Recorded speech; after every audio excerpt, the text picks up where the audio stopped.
que je ne sais même pas par quoi commencer. Du coup, je vais piocher dans mon petit panier.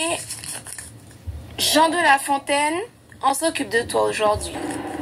Générique.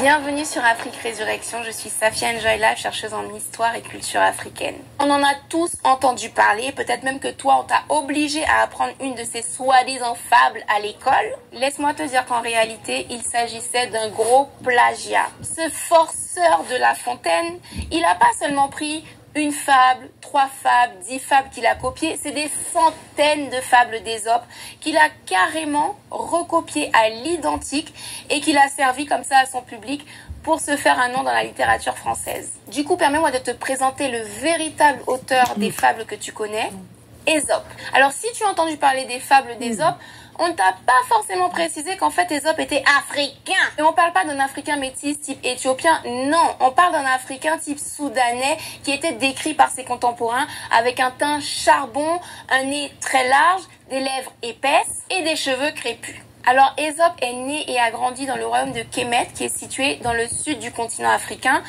Et là encore, quand je parle du sud du continent africain, on parle de la version africaine de l'orientation du monde. Encore un autre mensonge appris à l'école qu'il me faudra défaire.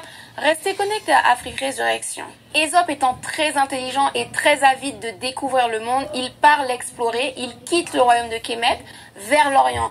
Sauf qu'il est capturé pour devenir esclave. Je vous passe tous les détails parce qu'on n'a pas le temps en une seule chronique. Du coup, si vous voulez tout savoir des aventures juste extraordinaires d'Ésope, je vous recommande le livre de Lilian Thuram, Mes étoiles noires. On fait avance rapide, Ésope se retrouve en Grèce où il est toujours esclave, mais celui qui l'a acheté remarque son intelligence et surtout il remarque que c'est un conteur extraordinaire. La particularité de ces contes, c'est qu'il utilise des animaux dans l'attitude de certains êtres humains. C'est ce qu'on appelle une fable. Et ça, les Grecs ne connaissaient pas du tout. C'est une tradition orale typiquement africaine. Du coup, le maître d'Ésope finit par lui rendre sa liberté par rapport à son intelligence et il finit par réussir à vivre du fait de raconter des fables. En fait, pour l'époque, c'était l'équivalent d'une télévision. C'est-à-dire que les gens venaient de partout le voir pour se divertir. Ces histoires ont rencontré un tel succès qu'elles ont survécu à son décès pendant des siècles. Et c'est comme ça qu'au XVIIe siècle, Jean de La Fontaine naît, grandit et force. Un gros forceur. Le mec s'approprie des centaines de fables d'Ésope. Il change quelques détails par-ci par-là. Il garde les mêmes personnages, les mêmes scénarios, les mêmes conclusions. Et il signe Jean de La Fontaine.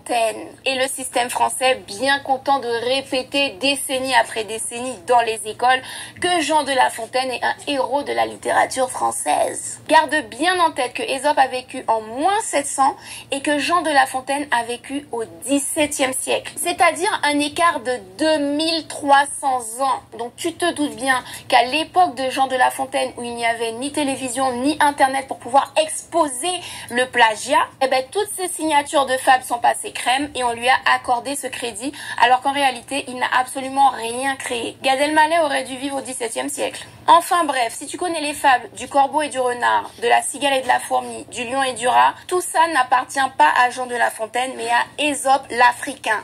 Donc s'il te plaît, répète-le à tes enfants, tes petits frères et sœurs. Mieux encore, partage cette vidéo au maximum parce qu'il faut absolument qu'on soit très nombreux à être au courant de ce genre de mensonges qui ont assez duré.